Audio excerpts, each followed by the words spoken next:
what gives meaning to our lives? Or what gives our lives meaning?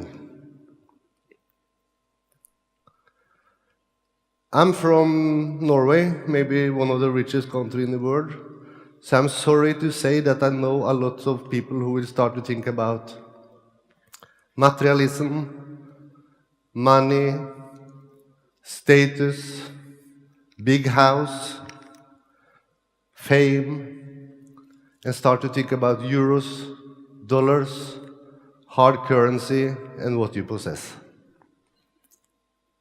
My wish is that my presentation will highlight that so much more can give meaning to our lives. They already told, but my name is Tom Andreassen. I'm 51 years old. I'm living in a small, beautiful town called Halden in the South Norway. I have 4 children and are happy married to my wife. And in my youth, I studied photography. And I still take a lot of pictures, sometimes as a freelancer, but mostly for pleasure and joy. Because photography is a kind of therapy for me, especially when I can leave town and take a walk in the fields and the forests and the mountains. And the pictures you see behind are taken on several trips like this. But in the last 20 years of my profession has been in social work. And the social work has been towards people with alcoholic and drug problems, youth struggling with various stigma, like lack of care from the guardians, domestic violence, to sexual abuse. And in my spare time, I do voluntary work. This I do in a charity NGO that I founded in 2000 called Hand to Hand.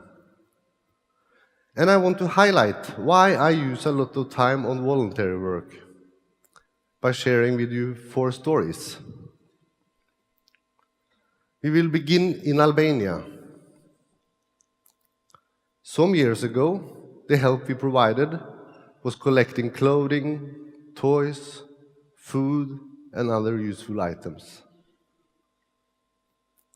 The goods were packed in family-sized packages, and many wanted to participate. And when we had enough for 70-80 families, we borrowed a truck for bringing the packages to Albania.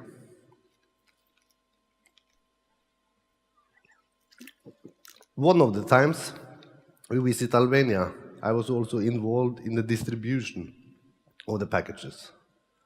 This was to poor families in the mountain areas in North Albania. And I remember as it was yesterday, one of the families. We drove a narrow and stiff road up to the mountains into a small house. It was a family with a mother, father, a boy, and a girl. We unloaded the boxes for these people, and the girl received one of the packages. And she looked at it while she held it in her hands, and her face expressed many emotions. What's inside? Is this for me? She was like a big question mark. We told her that, yes, it was for her and her family, and she could open it. And she carefully opened the box, and inside was a doll made by plastic, used and without clothes. The 12-year-old girl placed the box to the ground, took the doll in her hands, and showed an expression like, "Can I keep the doll? Is this mine? Can this be real?" Then the parents told us that this was the first doll she ever held in her hands. In fact, it was the first real toy she ever owned.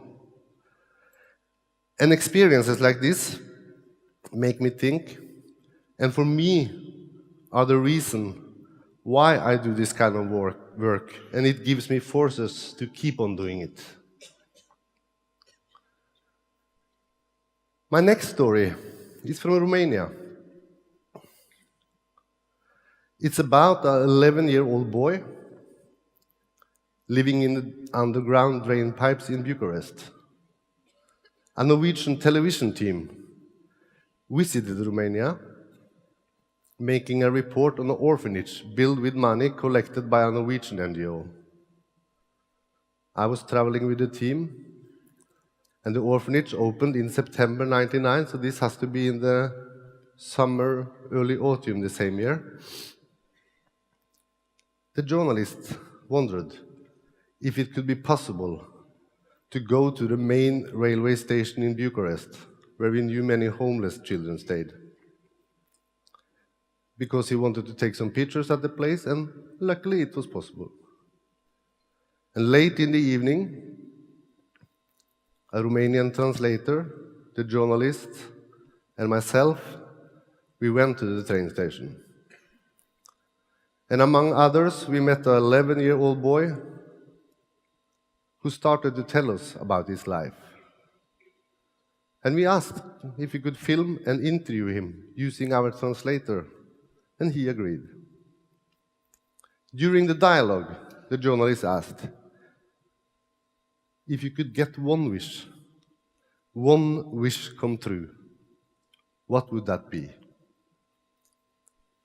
We thought the boy would say, a lot of money, big car, decent home, something like that. But the 11-year-old boy had a different answer. I would like to have ID documents, he said. Because today I'm nothing. But if I have an ID, I would be somebody. And with the ID, I could take an education. And then I would be a renovation worker, so I could make this area clean. Of course, the answer took us by surprise. We were deeply touched, had tears in our eyes. The cameraman couldn't continue, so he had to put the camera down because of this reflected 11-year-old boy. And I can assure you, it took some minutes to dry the tears and pull ourselves together again. My third story is from Norway. And it reflects about how we should be on an alert to be the person who cares for the fellow human. In fact, I think all of us need to be more concentrated towards other people. Prior to my education in photography, I worked for NSB. This is the Norwegian Railways. I was an assistant at the railway station in Fredrikstad. This is a neighbor town to my hometown, Halden. At Fredrikstad, a mental hospital is located called Veum. The hospital has a ward for outpatients traveling daily to and from the nearby communities in the county, and some travel by train between Halden and Fredrikstad. And one day after work, I was traveling home by train, entering the compartment, sitting down on a free seat. Then I saw a man sitting on his feet, who was drawn up into the seat. He looked very frightened, was afraid of placing his feet on the floor. Suddenly he started to scream, "The snakes! The snakes! The snakes!" Most of the passengers looked at him, shook their head and pulled away. Probably they were just thinking, this man is just crazy. "The snakes?" I said, and looked at him. "Where are they?" "Under the seat," replied the man, and pointed his finger to where he saw the snake. I looked on the floor, but even if there was no snakes, I bent down as I grabbed it and lifted the snake from the floor. I opened the window and I pretended that I threw it out on the train compartment. "Are there more snakes?" I asked the man. "Yes," he answered, and showed me 2, 3 more snakes. I walked around, picking up one after another, and did the same with all of them. After a short while, the man told me that all the snakes were gone. Then I shut the window and sat down near the man again. He looked satisfied and put his feet down on the floor. However, what really made me realize that I have done a good deed towards this man is when I spoke with a friend of mine a couple of months later. A few days earlier, my friend traveled by train, and in his compartment was a man sitting and smiling. He proudly told people around him that it was safe to keep the feet on the floor because Tom has removed all the snakes. The last story is about myself, because very often people think that someone who has a profession like I have, we live a life with just good and happy days. Of course, that's not true. We also have our ups and our downs like anyone else. Once I was in a really rough period. At that time, I worked with people who were using drugs. I had responsibility for 7 drug addicts for about 3.5 to 4 years. At one time, I took them with me to my photo studio to take some pictures. I told them that I had a rough time and I will go to the dark room to work on my own. I also said that they could use the studio to take pictures of each other. I went to the dark room and started to develop pictures when it suddenly knocked on the door. One of the clients entered the room. I don't think and I don't know if it was him who wrote the words, but he was the one who said them to me. And that meant a lot for me. He came over to me, placed his hand on my shoulder, and said, "Tom, the life is like a day at school, where sorrow and joy is the tool. In times of joy, you feel the best. In times of sorrow, you learn the most." My point with this last story is that everything you do in social work, voluntary work, or helping others, everything you do among others will give you something in return. I hope these 4 stories has contributed, so you also would like to do a little extra effort for other people. And it's not necessarily the big projects that are needed. You probably know someone in your neighborhood struggling with something, an old friend spending too much time on his own, and maybe it's just a phone call or an invitation to a cup of coffee and a little conversation that is enough. Because for me, it appears that we in general, myself included, are too often selfish and think, what's in it for me? But maybe all we do is egoistical. Maybe.